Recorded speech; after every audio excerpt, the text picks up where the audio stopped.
Bueno, en el nombre del Padre, y del Hijo, y del Espíritu Santo. Amén.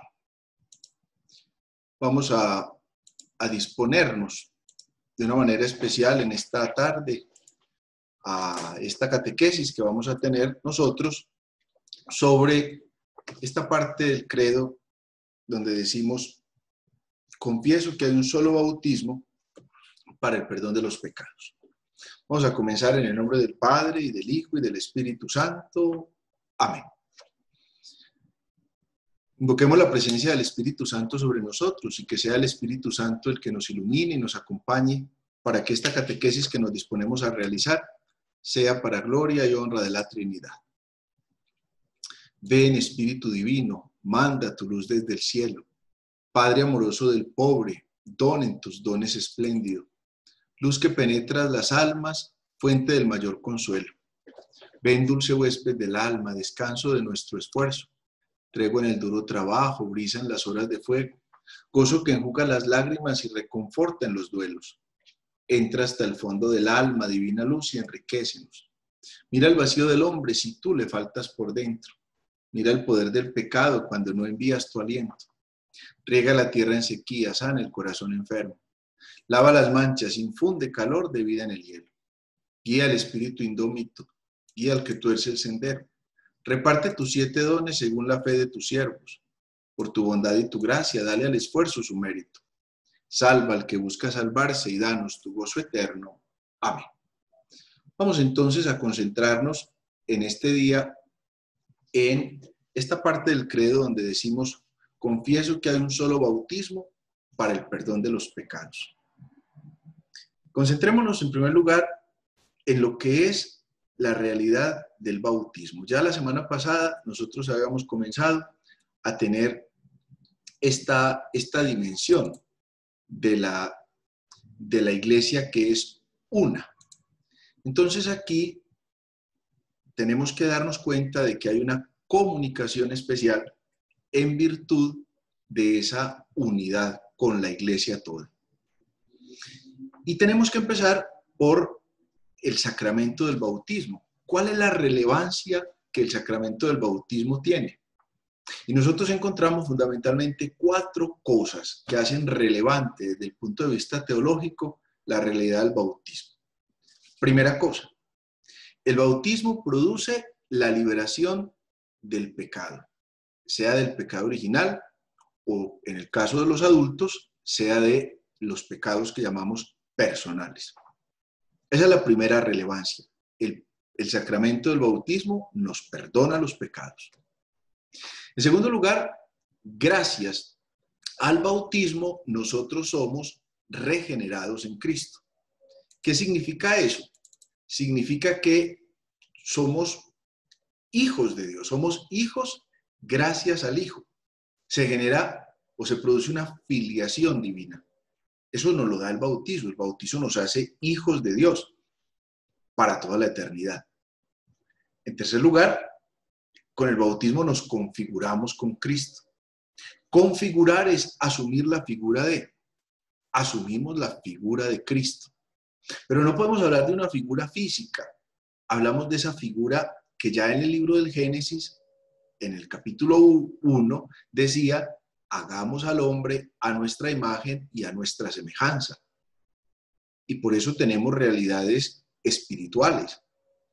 Estamos portados a amar, estamos portados a sentir compasión, estamos portados a brindar ayuda, estamos portados a sembrar el bien. Eso es una invitación que brota de nuestra condición de criaturas, pero gracias a la redención obrada en Jesucristo nos configuramos con Cristo. ¿Qué quiere decir eso? Que asumimos la figura de Cristo, que es obediente al Padre, que se deja guiar por el Espíritu, que se motiva a hacer las cosas de la mejor manera, que sigue la directriz del Padre en la revelación, que no se haga mi voluntad sino la tuya. Y en cuarto lugar, nosotros somos incorporados a la iglesia, es decir, se convierte en un sacramento el hecho mismo de que nosotros nos hacemos hermanos. Entonces ahí tenemos nosotros una relevancia importante que debemos descubrir dentro de este sacramento del bautismo. Entonces, 4 cosas.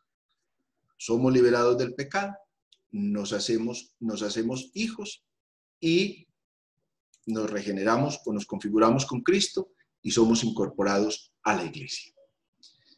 ¿Qué significa esa incorporación a la iglesia que nos da el bautismo? Primero,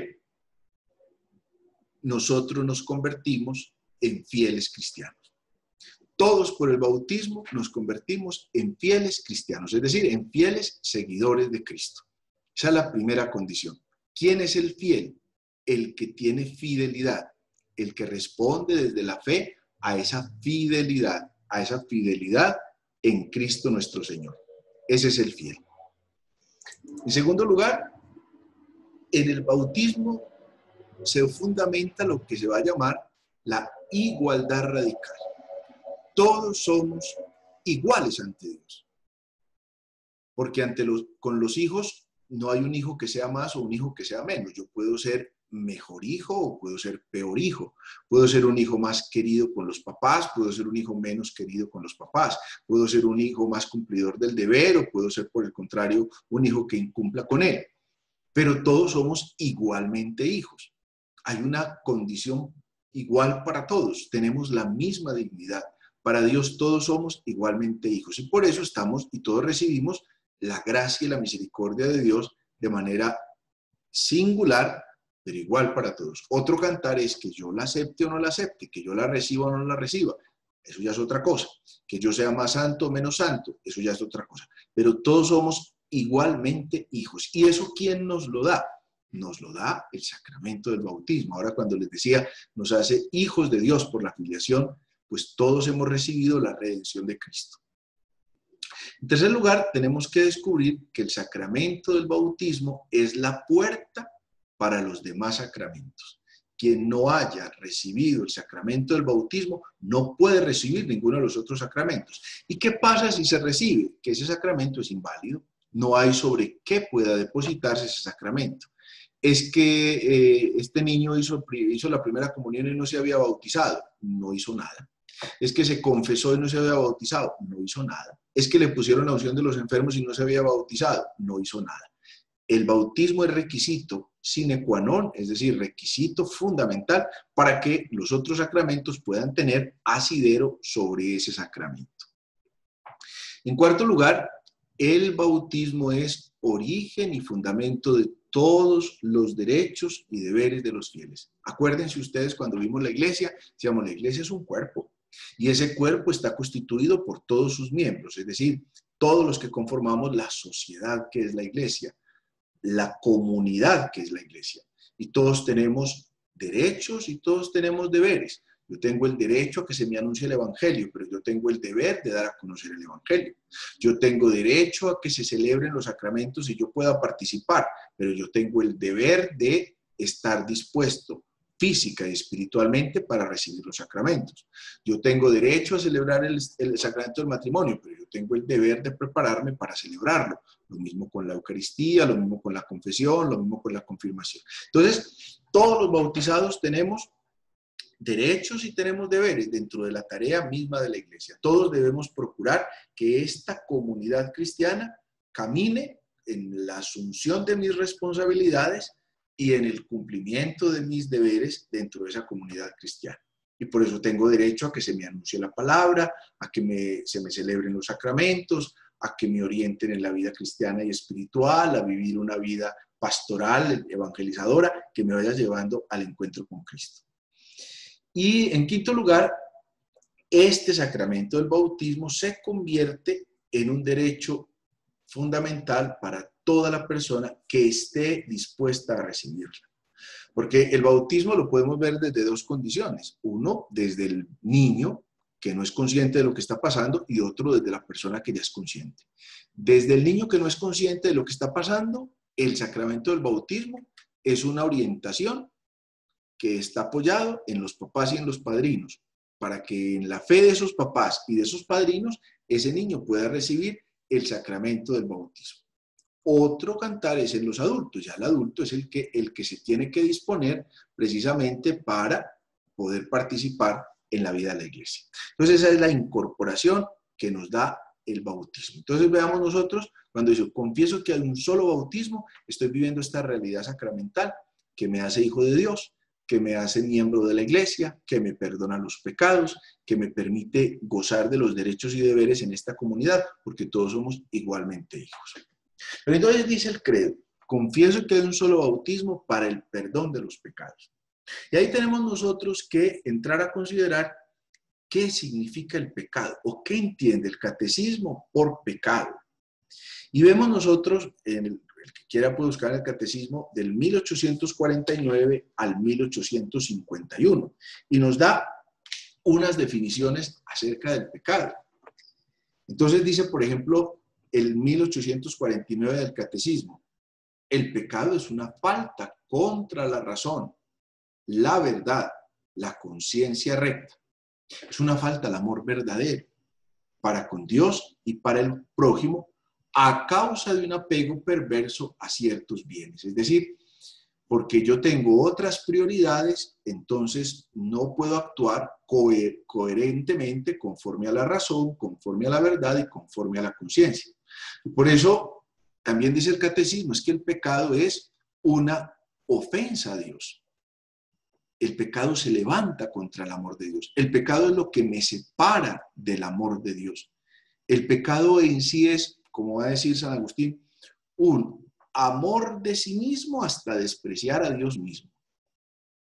De ahí que el pecado me separa de Dios. El pecado no me permite vivir una vida en Dios. Y hay una distinción que todos la conocemos desde el catecismo que hicimos en la primera comunión, de lo que sería el pecado mortal y lo que sería el pecado venial, sabiendo que el pecado ya es la separación del amor de Dios. Pero hay una distinción entre ese pecado mortal y ese pecado venial. ¿Por qué? Porque el pecado mortal destruye la caridad en el corazón del hombre, porque se infringe gravemente la ley de Dios. En cambio, el pecado venial deja subsistir la caridad, pero la ofende y la hiere. O sea, por eso llamamos un pecado más leve. Y el catecismo nos enseña también que para que haya pecado mortal se requieren tres cosas que tienen que estar unidas. También lo aprendimos desde el catecismo de primera comunión, pero ahora simplemente la recapitulamos. Tiene que haber materia grave, pleno conocimiento y pleno consentimiento, o deliberado consentimiento, como también lo llama el catecismo. Cuando está hablando de la materia grave, estamos hablando del objeto del pecado. La materia es el objeto del pecado. Es una materia que se trata grave, que se llama grave. El Señor por eso en el Evangelio de Marcos, en el capítulo 10, cuando encuentra a un joven, le dice, ¿cuáles son los mandamientos? Entonces, no mates, no cometas adulterio, no robes, no levantes falsos testimonios. Lo que conocemos nosotros como los 10 mandamientos. Ese es el objeto grave, lo que atenta contra uno de esos mandamientos. Materia grave. Pero luego dice que ha sido cometido con pleno conocimiento. ¿Qué quiere decir? Que yo conozco lo que estoy haciendo. Que yo tengo conciencia de lo que estoy haciendo. Tengo conocimiento racional de lo que está pasando. Pero luego viene lo tercero. Deliberado consentimiento. ¿Qué es la deliberación? Es la ponderación. ¿Acepto una cosa o la rechazo? ¿Me permito o no me permito esta realidad? Sé ponderar las cosas. Cuando yo voy a comprar algún objeto, por ejemplo, entonces yo calculo, ¿el precio está bueno o el precio está malo? ¿Esto me sirve o esto no me sirve? ¿Vale la pena que yo me gaste el dinero en esto o vale la pena que no me lo gaste? ¿Qué estoy haciendo? Estoy haciendo un ejercicio de deliberación. Estoy deliberando si conviene o no. Entonces, por eso aquí dice, como el tercer elemento de lo que es pecado mortal, el deliberado consentimiento. Aquí, ¿conviene o no conviene que yo haga eso? ¿Lo quiero hacer o no lo quiero hacer? Dense cuenta entonces que son tres los elementos para que pueda haber pecado mortal o pecado grave.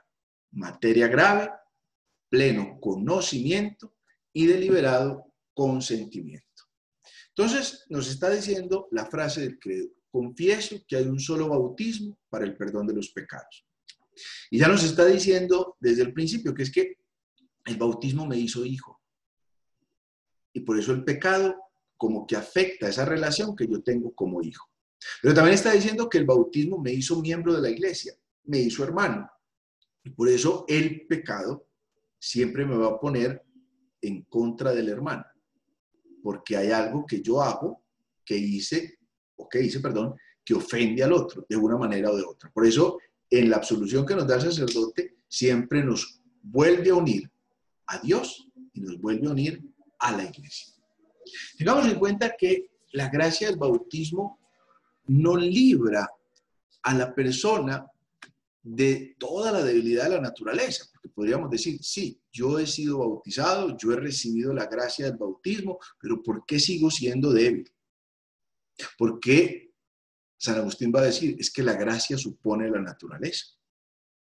Por eso necesitamos la gracia de los sacramentos. Porque si fuera que con el primer sacramento ya no necesitáramos más, es decir, ya llegáramos al estado de perfección del cielo, pues no hay necesidad de nada más. Pero como la necesitamos, tenemos que seguir creciendo. Y ahí viene la unidad entre ese sacramento que es el bautismo y los demás sacramentos que nos están dando la fortaleza para poder vencer las inclinaciones del mal, para poder afrontar la debilidad humana, para poder salir adelante en medio de las circunstancias que todos poseemos, porque todos vamos luchando en nuestra condición humana con estas realidades de fragilidad, de pecado, en una palabra, con estas realidades que nos producen la muerte. Entonces, unimos el bautismo a ese sacramento del perdón. Y por eso, gracias al sacramento del perdón, el bautizado puede reconciliarse con Dios y puede reconciliarse con la iglesia. Solo gracias a ese sacramento, el sacramento de la penitencia. Es la manera como Dios nos perdona los pecados. Ya tiene una primera manera, que es la manera del bautismo. Por eso ahora cuando comenzábamos la catequesis les decía, el bautismo nos perdona el pecado original y en aquellas personas que lo reciben ya en edad de discreción, de ahí para adelante, es decir, cuando ya tienen conciencia de sus actos, el bautismo nos perdona todos los pecados. No hay necesidad de confesarse. Cuando yo voy a bautizar a una persona que ya es adulta, no tengo necesidad de confesarla. Primero, no lo puedo confesar por lo que decíamos ahorita, es que el bautismo es la puerta de los demás sacramentos. Si no se ha recibido el bautismo, no se pueden recibir los otros.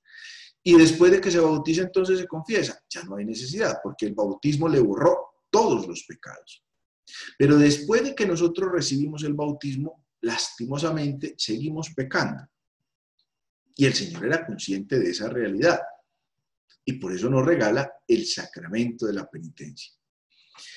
Sacramento muy lastimado, sobre todo en la época moderna. No porque el ser humano haya perdido conciencia del pecado y de la realidad que espiritualmente ha tenido que afrontar, no. Dense cuenta con qué facilidad creemos en tantas cosas extrañas a nuestra fe. Que a mí me van a limpiar el aura, que si aparece una máquina que yo veo que tiene unos luces de colores que son no sé cómo es porque está manchado, que si se pone de otro color está mejor, que entonces si usan unas piedras de no sé qué tipo de poderes, esa piedra le va a limpiar como ese resplandor que tiene que tener, o que si se prenden unas velas con unas esencias o unos aromas, eso ya le purifica el ambiente y le purificó el alma, o que si usted se hace unos riegos con unas hierbas particularmente extrañas, pero rezadas por no sé qué chamán, y a todo eso le vamos caminando. Eso es una cosa extraña. En cambio, la realidad misma del sacramento de la penitencia, como que nos cuesta.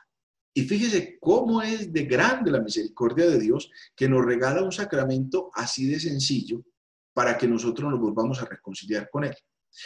¿Cómo será de sencillo que pone a otro pecador a que nos confiese? Pero otro pecador que está revestido de la gracia sacerdotal. Y así ese sacerdote esté en pecado, no solo venial, así ese sacerdote esté en pecado mortal, cuando ese sacerdote me absuelve, se me perdonan los pecados. Porque la gracia no depende de la virtud del sacerdote, no depende de los méritos del sacerdote. El sacramento, en este caso de la confesión, que es del que estamos hablando, pero cualquiera de los otros sacramentos obran no por los méritos del sacerdote, sino por los méritos de Cristo. Y por eso es el sacerdote en el que en nombre de Cristo me perdona los pecados. Hoy, en la primera lectura de la misa que está tomada del segundo libro de los Reyes, se nos hacía la mención de un general de un ejército sirio que se llama Naamán. Y ese general sufría de lepra, pero era un hombre muy valioso para el rey. En Siria no habían podido encontrarle cura. Y alguna mujer aparece y dice, en Israel hay un profeta, ese profeta lo podría curar de esa lepra. Pues el rey manda a este hombre donde el rey de Israel para que lo cure. Y lleva regalos y todas estas cosas. Cuando Naamán llega donde el rey de Israel se rasga las vestiduras diciendo, por Dios, pero ¿cómo me pone semejante tarea a mí? Esto es casi una declaración de guerra donde yo no curé a este general. El profeta Eliseo se da cuenta de esa realidad y le dice, no, mándelo, que grande es Dios y va a ver que lo va a curar. Cuando Naamán llega donde Eliseo ni siquiera sale a recibirlo. Con un criado le manda a decir lo que tiene que hacer. Vaya, báñese 7 veces en las aguas del Jordán. Naamán se pone furioso con esto. Y dice, por Dios, ¿es que acaso en Siria no hay ríos hasta más bonitos que el Jordán? Y yo vengo desde bien lejos a encontrar a este señor y este señor ni siquiera sale a encontrarme. Vámonos ya mismo. Uno de sus criados se le acerca y le dice, mi general, si el profeta te hubiera mandado algo difícil, no lo hubieras hecho. Ahora, si te manda algo tan fácil como bañarte 7 veces en las aguas de un río, ¿por qué no lo haces? Si no te curas, pues no pasa nada, nos volvemos así. Y si te curas, pues has descubierto que es verdad lo que el profeta dice.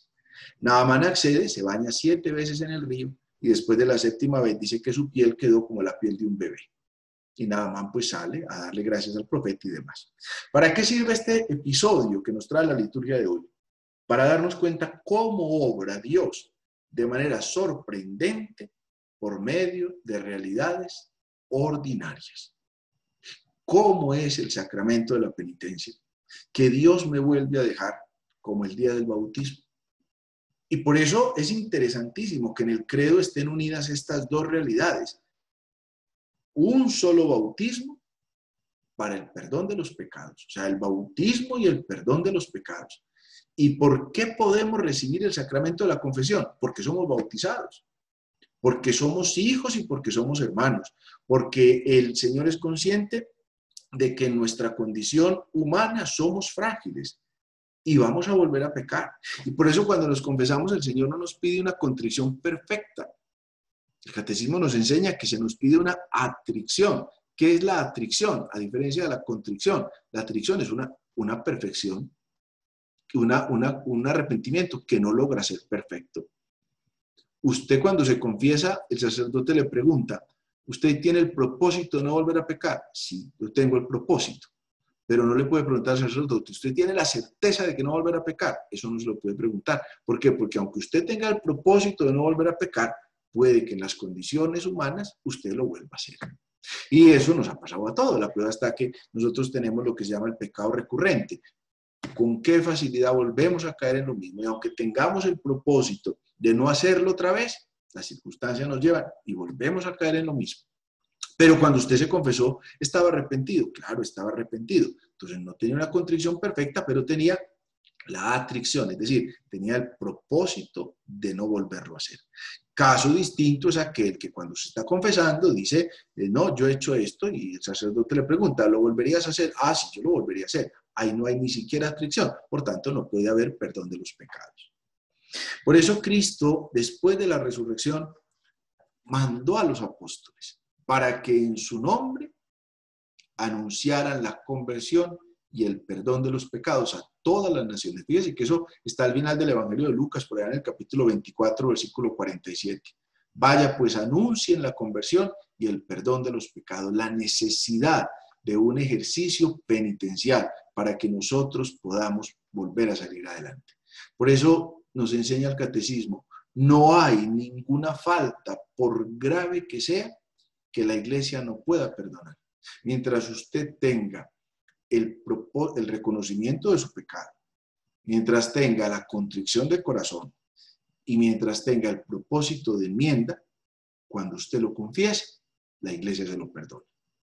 Porque la iglesia no es una iglesia de santos y perfectos. La iglesia es una comunidad de pecadores. Todos nosotros somos una comunidad de pecadores, pero que tenemos esperanza, que tenemos dignidad, que nos sentimos hijos, que nos sentimos hermanos.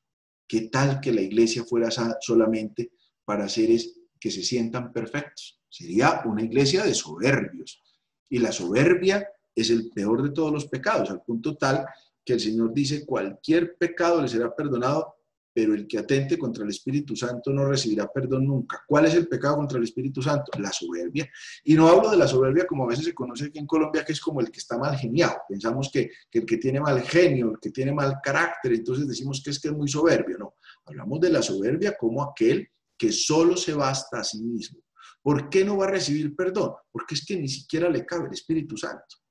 Y uno necesita el Espíritu Santo para poder abrirse a ese estado de la gracia. De manera pues que cuando voy profundizando en esa realidad bautismal y en esa condición humana de la que yo soy débil por mi naturaleza, pero también voy profundizando en esa misericordia de Dios que se me da por medio del sacramento de la confesión, entonces yo tengo esperanza. Fíjese cómo el credo va llevándonos de modo paulatino hasta llegar a esta verdad de fe.